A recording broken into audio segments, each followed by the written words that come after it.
This is Word on the Streets, a podcast about the Buttles and Indian Corridor Improvement Project. This podcast is created by the City of Midland, Michigan, and produced by the MCTV Network.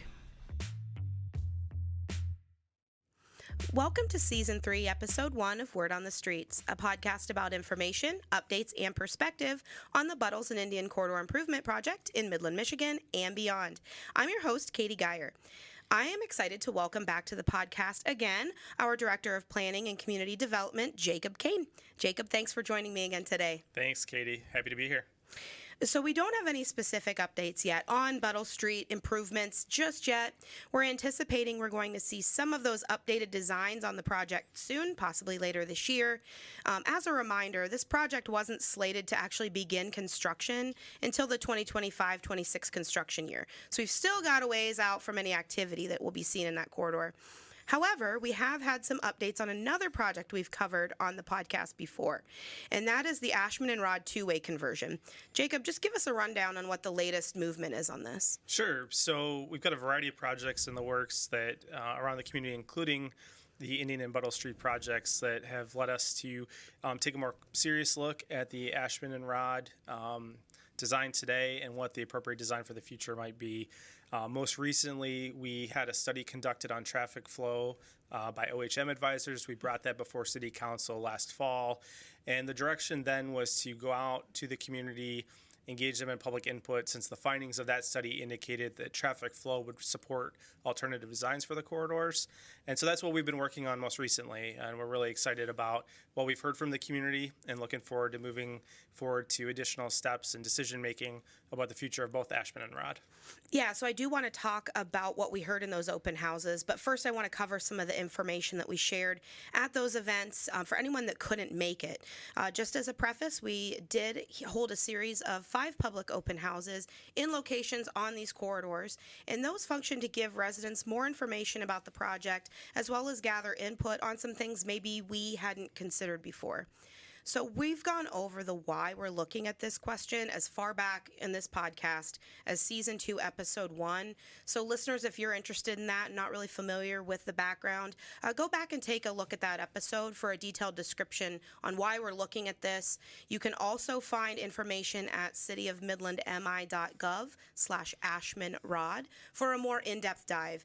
But I kind of want to start off just kind of reiterating some of the things we've talked about before briefly and really addressing something that we've heard primarily in online spaces.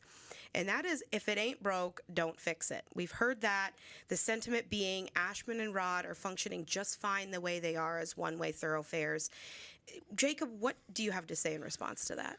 Sure. So I guess just in a general context, anytime we're looking at city infrastructure, and we have an opportunity, whether it's because we've got a programmed reconstruction, a program resurfacing or restriping, or any other type of project opportunity where we may be able to reconsider the use of that space or that infrastructure, we take that opportunity. Sure. So that happens all around the community. And I think a really good example of that would be the work that's happening on Eastman Avenue at Wackerly Street currently. Obviously, it's a bit inconvenient as we go through that construction, but we've identified that there's a traffic flow problem at that intersection. Sure. By looking at it, by considering current context. Were there traffic flow issues there 30 years ago? Probably not, but there are in today's context. And so redesigning that intersection to meet today's needs and the future needs of the community is really important. We're doing the same thing with Ashman and Rodd streets. So we've known since really the mid-90s was when we really started to see traffic volumes change and traffic flows change on that corridor because of a variety of things that had changed in the community. And so we've been talking about this, as you mentioned, for a really long time as a community. And with a variety of recent changes with the consideration of the Business Route 10 project, with some of the work that the Downtown Development Authority is doing, looking at the future of downtown Midland, and then the visionary work of the Center City Authority for the Ashman Circle area, it was really timely for us to have these community conversations to look at what the future of these corridors could be. One thing we know is that these corridors do not carry anywhere near the traffic that they once did. We also know these corridors don't carry anywhere near the traffic that most of our two-way streets in the community carry today.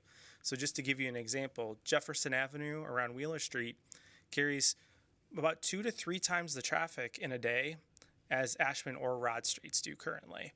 And so that's a roadway that is 2 lanes, 1 in each direction, with an intermittent center turn lane. currently having 3 lanes in both directions for most of Ashman and Rodd streets, we just have an excess amount of capacity. So we know there's an opportunity to do something different if we choose to as a community, and now it's really timely. We need to make a decision because we do have other investments that are programmed at both ends of the corridor, and this would be the best time for us to make a change if we were to make one. No, I'm glad that you brought up the traffic numbers. They're actually pretty interesting.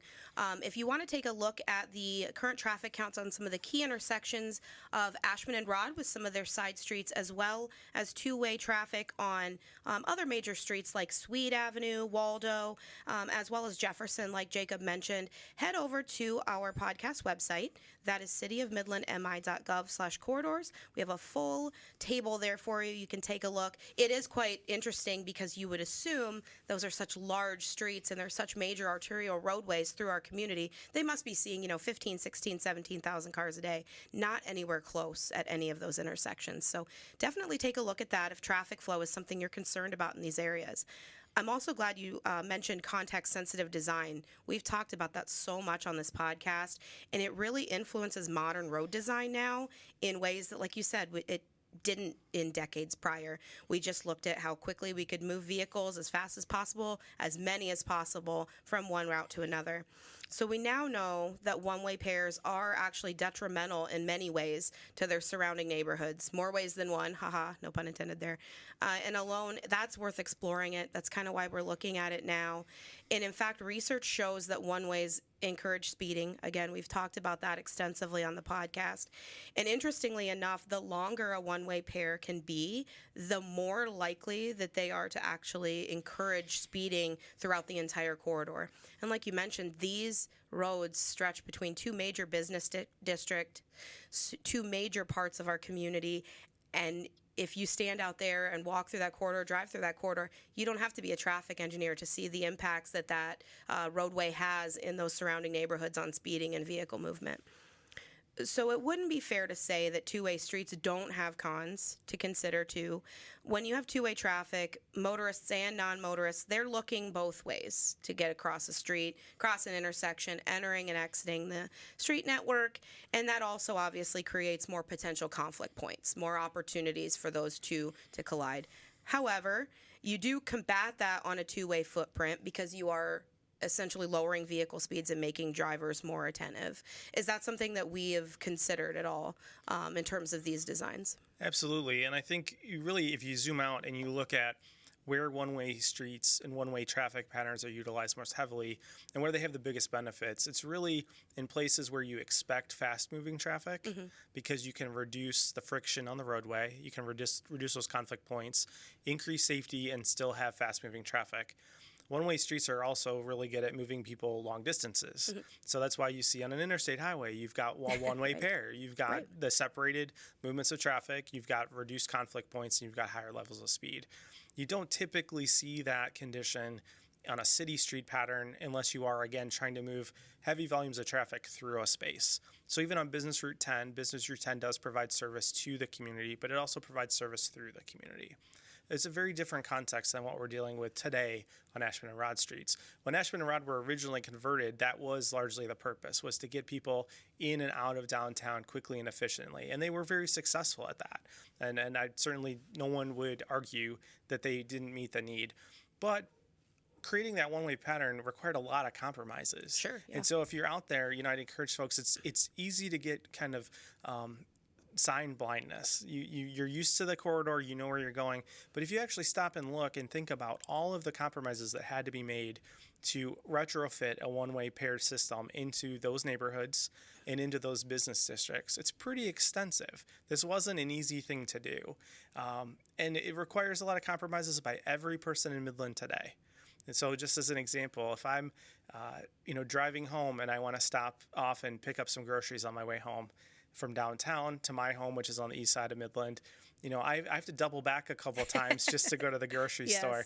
And yeah, it's trivial. It's a small amount of time to spend doubling back and kind of driving in a less linear fashion than I might otherwise be able to with a one-way system. But those tiny amounts of time and inconvenience add up.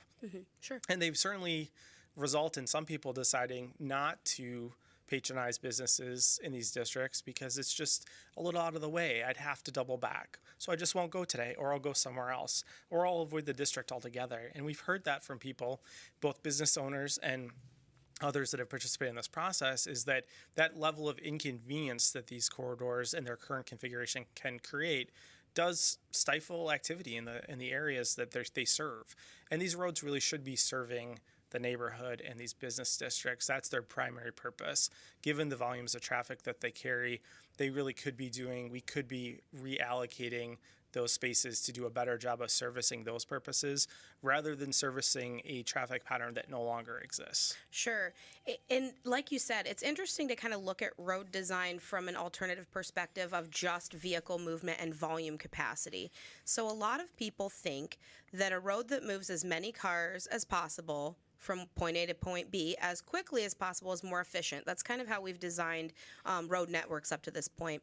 And one-ways do that, and they do a great job of it.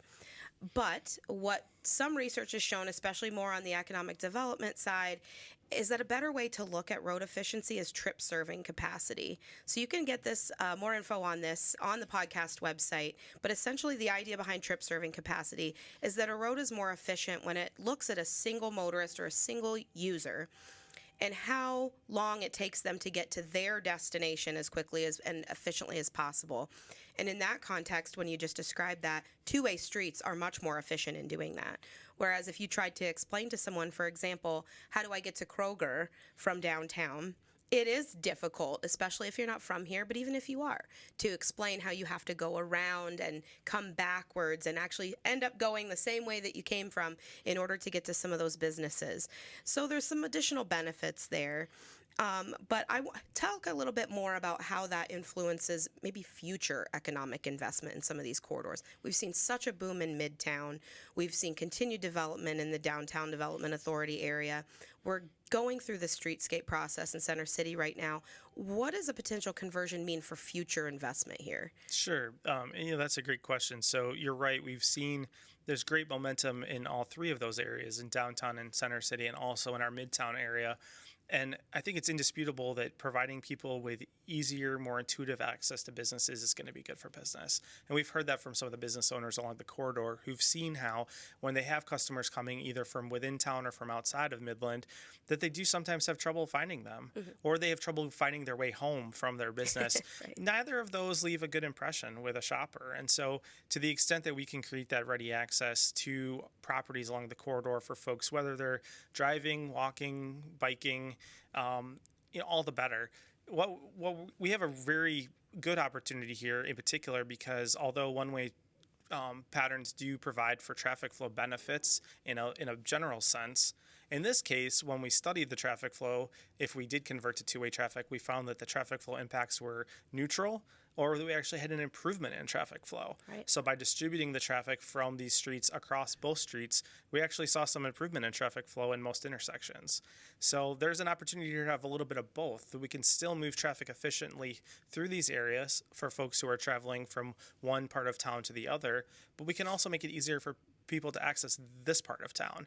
And I think you can see how this pattern has affected the viability of businesses throughout both districts over the long run, because you just don't have the kind of access you'd like to have.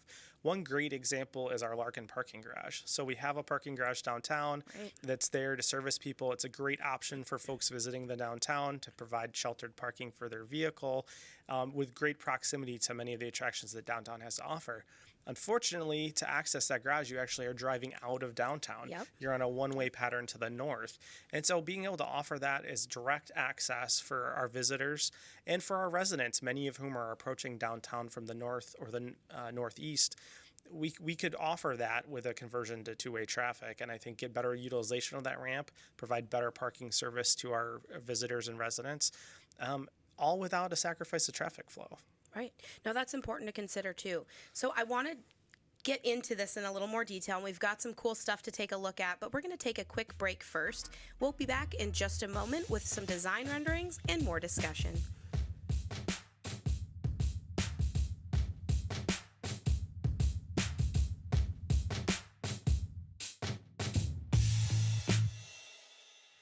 Welcome back to Word on the Streets. I'm here with Jacob Kain as we discuss the Ashman and Rodd two-way conversion initiative that's currently under review by the City of Midland. Jacob, before the break, we were talking about trip serving capacity being effective ways to measure how well a street network is really functioning, and we were talking about easy access. That applies not only to residents in this area or businesses, but it also applies to us as well because we are providing some services in this corridor as well. So let's talk about what those impacts look like. Yeah, and that's going back to our initial conversation around reviewing streets when we have the opportunity to rethink what streets might look like in the future. Part of that process is always internal discussions with other departments that are part of the process. So obviously road projects involve engineering and planning in all cases, but we're also always talking with our partners at Public Services to think about things like how are we going to collect trash? How are we going to sweep these streets? How are we going to plow these streets? Will there be any impacts on police or fire services, critical first responder services within the community? And so like with any other project, we've had those conversations about Ashman and Rodd, and what we've really heard is that the two-way conversion would provide improved efficiency of the provision of services, particularly for that first responder response rate, to be able to give first responders more options to reach properties through those corridors without any diminishment in their response time because we're maintaining or improving traffic flow through those corridors. And so we have an opportunity here to not have any reduction in service and to potentially improve the provision of city services through the two-way conversion along the corridor. And I think that's really important for folks to consider because right now it's one of those compromises we are making. It's an invisible compromise, but it is a compromise where trucks are having to double back to provide service. Police or fire are having to go around blocks that they otherwise wouldn't have to if there weren't a one-way pattern in place. And so it's those little kind of hidden taxes on that current system that we all pay every day by their existence that we have an opportunity to change our mind and not pay any longer. Sure. So I like that you brought that up. Let's talk about some of these design renderings that we showed at the open houses. We have them up on the screen right now for our video viewers. But if you are just listening on the podcast, you can find these either at cityofmidlandmi.gov/Ashman-Rodd or on the podcast website, cityofmidlandmi.gov/corridors. We didn't do design renderings at every single intersection, just at a few key intersections with Ashman and Rodd and some other side streets. Again, want to reiterate that these are just samples to help residents kind of visualize what it could look like as a two-way street. It is very difficult if you have, say, lived here your entire life or have only experienced these as one-way corridors. It might be difficult to say, how could we ever possibly make this work? So it's really important to take a look at those and kind of just think about traffic handling at some of these key intersections. No decisions have been made. We are not married to these by any stretch of the imagination. It's just a good example to take a look at. One thing I did want to point out is we won't be changing the footprint of this roadway, right? The curb lines are going to stay consistent. We'll just have some additional road capacity within there in terms of the lane possibilities, maybe some on-street parking, that kind of thing. So as we look at some of these designs, what did you hear from the open house? What was some of the feedback that people had about some of these renderings? Well, one thing that I thought was really interesting, and that started even before our open houses, is staff started to look at these renderings, and it carried through the open houses, was how when a rendering provided a perspective of a roadway that was oriented in a direction away from the current traffic pattern, people had a really hard time figuring out where they were in Midland. I did that with one of them. I can't remember which one. And yes, it took me a while to reorient myself. Yeah, and I think, for my perspective, I've worked in previous communities on one-way to two-way conversions. And that's a big takeaway after the fact for folks is that you really see your community in a different way. And there's businesses or houses that you didn't notice before because you were traveling either faster on the corridor or because your attention was always directed in one direction, that as you kind of reorient yourself and you're looking at things in a new direction, you start to go, oh, there are things here I didn't even know existed. So that was just one kind of trivial takeaway, but nevertheless something that kind of reoccurred throughout our conversations. Yeah. I agree. For a lot of people, if you're visual, being able to see as opposed to hear is really powerful. And so I think what we heard from folks is it gave us an opportunity to really talk specifics about how would this function. A lot of folks had questions about whether or not we'd be providing for on-street parking, which the designs that were the conceptual designs included in the open house did envision that there would be opportunities on both corridors for on-street parking. There was also conversations about turn lanes, whether there'd be some options for turn lanes at some of the major intersections along the corridor, for instance, at Carpenter Street or at Jefferson. And the answer was yes, that was a consideration both in this concept but also in that OHM traffic analysis. Sure. So that looked at options that had those features. We heard a lot from folks about non-motorized transit and how folks might bike on the corridors. We currently have shared lane markings on each corridor. We heard from some people who felt like the shared lane markings that exist out there today work well and maybe could be enhanced with the current one-way pattern. We heard from others that were uncomfortable with the existing on-street markings and felt like that wasn't enough security to actually use the roadway, and so they would opt to either use other corridors for transportation or they would use the sidewalk. And so in both cases we talked through, there's obviously a variety of options to consider here. Our OHM study did look at on-street bike markings on both corridors. Both of those do work in terms of a traffic flow perspective. We know that there's different feelings amongst bicyclists with their comfort level. Right. With an on-street, unprotected facility, the curb-to-curb width here doesn't really create an opportunity for a protected facility.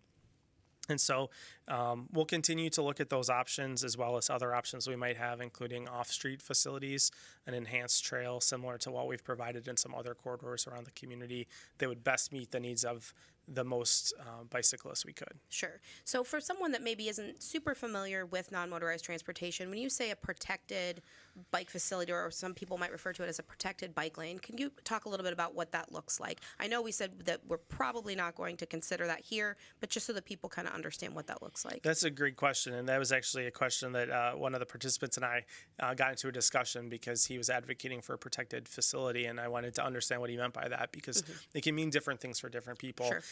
In general, typically a bike lane is delineated by a white striped line and then signage. And so for some people, anything above that would constitute protection, whether it was a hashed area that was separating the travel lane of vehicles from that bicycle lane. It could go further to upright bollards or a curbed island that fully separates the bicycle lane from on-street traffic. In some cases, communities do provide is more of an off-street trail type facility that's fully protected. It might be flush to road level, but it's essentially fully separated from those travel movements. So there's a variety of ways you can accomplish that, but generally a protected bike lane is going to have some sort of vertical feature between that bicycle lane and the vehicle travel lane. Okay. Yes. Thank you for discussing that. And like we mentioned, again, these are not finalized designs. We do have a lot of opportunities if the conversion were to be approved and we were to move forward with that. We would have a lot of opportunity to figure out what that looks like. But I think it is important for people to remember as they're driving through that corridor right now, the actual footprint of the roadway is not going to change. We're not going to go in and rip up the roadway by any means. You're not going to lose any additional outlawn space in that area or anything like that. It's going to stay the existing footprint. It's just kind of how that corridor takes shape in a different way as two-way traffic. And we'll talk more about that in a little bit. One thing we know is that not everyone can make it to an open house. We would have loved for 40,000 people. I don't know how we would have managed it, but for 40,000 people to come to an open house in person and have these discussions.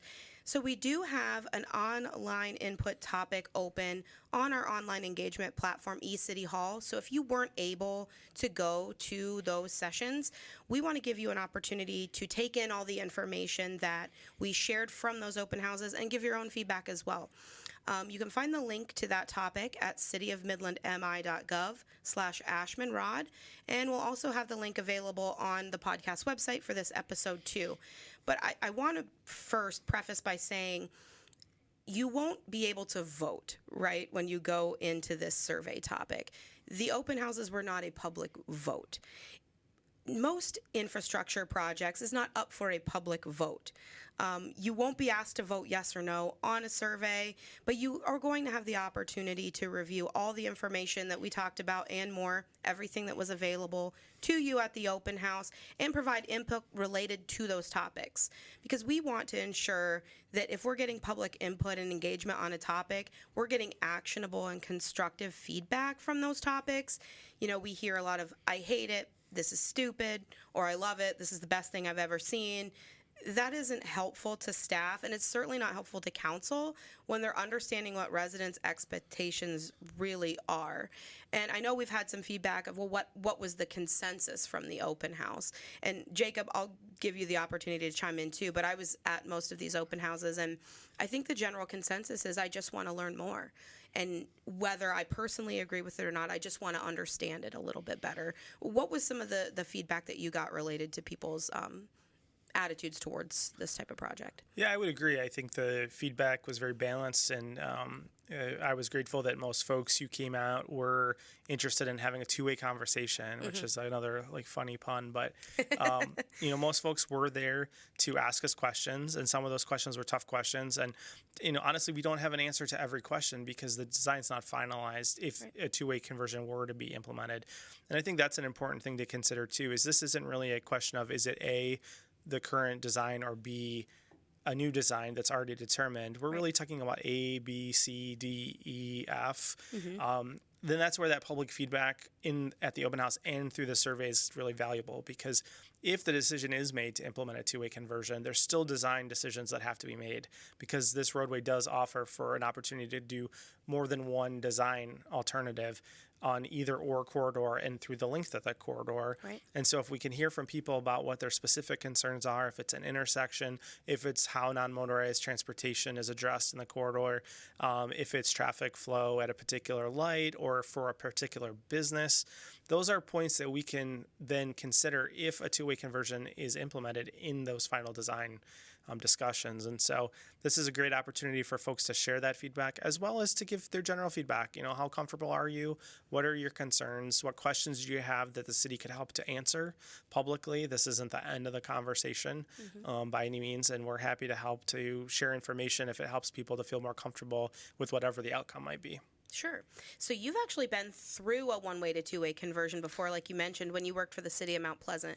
Tell us a little bit about what that process was like, how that worked, what the public did to respond to that process, and kind of how it functioned once it actually came to fruition. Yeah, so similarly, a set of one-way pairs that was connecting the downtown of the community to the university, also implemented in I believe it was in 1971 in that case, and really with the idea that there was new traffic flow in and out of downtown with just more automobile traffic in general in the community, an expectation that there'd be a lot more automobile traffic in the future that really never came to pass. And so we had this one-way pair system, mostly residential in the middle and more business oriented at the end. So kind of like ours, yeah. A lot of parallels to the current situation. And I'll tell you, a lot of the feedback we heard over in Mount Pleasant was, why change it? It works just fine. People are very comfortable with it. People didn't see the value in making a change. And that included business owners, that included residents, people who had a lot of questions. We had a chance to share a lot of good information about the why, and to get people comfortable and even excited in some cases for the conversion. But of course, there were still people who were skeptical. What we did, and I think important to know, because we haven't talked about that yet, but the beauty of these type of projects is they are usually accomplishable, with pretty minimal resources. I'm talking about road paint, which we have to replace periodically because it's Michigan and road paint wears. Right. We're talking about signage, which in the case of a two-way conversion, you're often talking about less signage overall than what you currently have on the roadway. Because again, if you look at Ashman and Rodd streets today, you'll see there's a lot of signage. It requires a lot of signage to enforce that one-way pattern. Sure. And that's why we have some wrong-way drivers from time to time if they don't see the signage. Right. And then dealing with, signalization. So in Mount Pleasant's case, we had a signal update taking place in an MDOT project that these two corridors crossed an MDOT corridor. So very similar situation. So there was an opportunity that was kind of time limited to consider this change. The change was rolled out essentially over a weekend. So new signage was installed. It was bagged, so it was covered. Over the course of a weekend, staff went out, repainted the road, unbagged the new signage, and removed or bagged the old signage. There was a lot of public education to let people know there was going to be a new traffic pattern, and really nothing ever happened. It was converted. We didn't see an uptick in accidents of any sort. People adjusted to it very quickly. We had a variety of additional signs in place to let people know it was a two-way pattern that wouldn't typically be up on a normal two-way street. And we were able to take those signs down very quickly because we found that we weren't having reports of wrong way driving in the wrong lane. And a lot of folks came forward and said, this is a lot more convenient than it used to be to get between campus and downtown. It makes a lot more sense. I like that I don't have to double back to find a parking space. I like that I can give directions easier for folks to get to my house. And so most folks acclimated really well. And I think the most important feedback I ever heard was someone said, it feels like it's always been like this. And, it became normal very quickly. And that's kind of the nature of what most communities experience. That this is not Midland specific or Michigan specific type project. Lots of communities made these type of conversions in the 60s and 70s, expecting large volumes of traffic in the future or experiencing large volumes of traffic at that present time. And a lot of communities have looked back and said, we don't have that traffic. It never came to pass, or we've harmed our downtowns or other areas of our community because we've limited access. So is there a better way? And most communities, it's a big change for people, but most communities are finding that it pays dividends to go back to a two-way pattern. It's safer, provides that better business access. It's easier for visitors, and it ultimately feels like the way it always was, which again, in Midland's case, these were once two-way streets. Yes. So for most of those streets' history, or at least half of their history, Ashman and Rodd were two-way streets. So the one-way pattern is not the way they were. They weren't built to be one-way streets. We implemented a one-way pattern onto them, and they would make a lot of sense going back to two-way traffic, certainly. Sure, and I heard a lot of feedback as well in the open houses. How will elderly drivers adjust to a change that have driven this their entire lives? How would someone who has lived here and lived on this corridor their entire life adjust? I don't think we're giving people enough credit. Two-way traffic is very natural. Most of our street network, if you consider Midland alone, let alone throughout the entire nation, all of Michigan, all of our region, is two-way. People, as little kids, I have a young kiddo at home, you say, look both ways before you cross the street. That just becomes so ingrained in us as people, whether we're driving or traversing a corridor, that we expect two-way traffic. And I think that is where we sometimes get into these wrong way incidents happening on our one-way pairs. It is so natural to turn left onto a street and anticipate that you're still going the right way. So that's something that I think we'll continue to look at and continue to consider. But for the most part, like you said, communities typically don't see major issues once they convert to a two-way pattern. So you talked a little bit about how Mount Pleasant did their conversion. I know we've talked about some similar processes here in terms of what that would look like.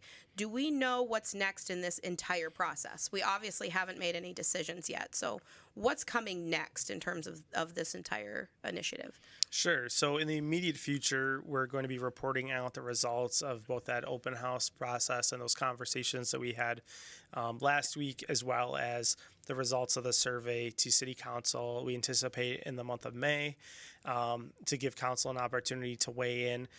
We do have time sensitivity here because of the Business Route 10 project. So that is programmed to occur at this point, we believe, in 2025, 2026. Okay. And so MDOT is working on final engineering drawings for that project, and knowing whether or not these corridors that do intersect with Buttles and Indian Street will be one-way or two-way traffic is really important to their design work, both for the physical design of the roadway, but also for things like signs and signals those decisions have to be made soon so that they can bid these projects out and get them under construction on time.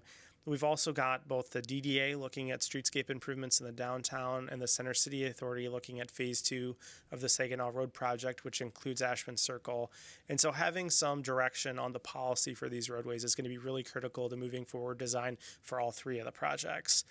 Having said that, implementation timeline isn't finalized because we do want this project ultimately would likely be coordinated with one or more of those other projects so that we were able to implement this once with minimal disruption to the community, do an education campaign to make sure people are aware it's coming.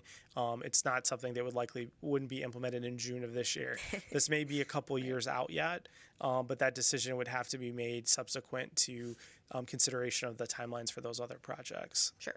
And you brought this up earlier, but I think it's a good point to mention again. We are not going to be coming in front of council and saying, pick a design, you're going to vote on this, and that's what we are going to do. It would be more of a conversation with council giving us the authority to make a two-way conversion. Is that a good way to sum it up? I think where we're at, if you look at the concept drawings that we've provided today, these aren't final drawings by any stretch of the imagination. It's not enough information to send our science crew out and say this is what we're going to do. So additional design decisions would have to be made regarding the entirety of the corridor. Even if we knew in general what that design was going to look like, there's still a number of decisions that would have to be made. So what we generally anticipate is that we'll be asking council to provide the authority to MDOT to begin their design process based on a two-way configuration, and to direct staff to work with the Center City Authority, the DDA, and our internal partners to affect final design decisions for the Ashman and Rodd Street corridors themselves, so that when the time comes to implement, that we have all the necessary information we need to do that efficiently. Sure. And we did hear a lot of feedback as well about the Ashman Circle in particular at some of these open houses. People are very interested in what's happening in that corridor, what some of the plans are. Again, no finalized designs yet for that project either, but if you're interested in learning more about the Center City redevelopment project and kind of seeing some of the options that have been previously proposed, you can head over to midlandcentercity.com/redevelopment and find the entire plan as well as all those documents, and we'll link to that as well in our podcast website. So again, if you want to dive deeper into all this information we've talked about today, I know it's a lot, look at sample design renderings for Ashman and Rodd, or find the topic link so you can share your input as well. You can find all of that at cityofmidlandmi.gov/AshmanRodd. Information on this podcast episode, as well as all the other ones we've previously covered, can be found at cityofmidlandmi.gov/corridors. You can subscribe to get updates on new episodes for Word on the Streets on the City of Midland YouTube channel, or on your podcast platform of choice under MCTV Network Government Affairs. Jacob, thank you again for joining me today. My pleasure. Your expertise. And that's all for this installment, but we'll be back soon with another episode and more updates on the Buttles and Indian Corridor Improvement Project and other infrastructure in our community. See you soon, and slow down.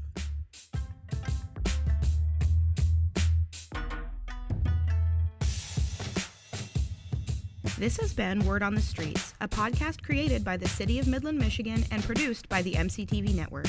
For more information on this podcast, or to learn more about the Buttles and Indian Corridor Improvement Project, visit cityofmidlandmi.gov/corridors.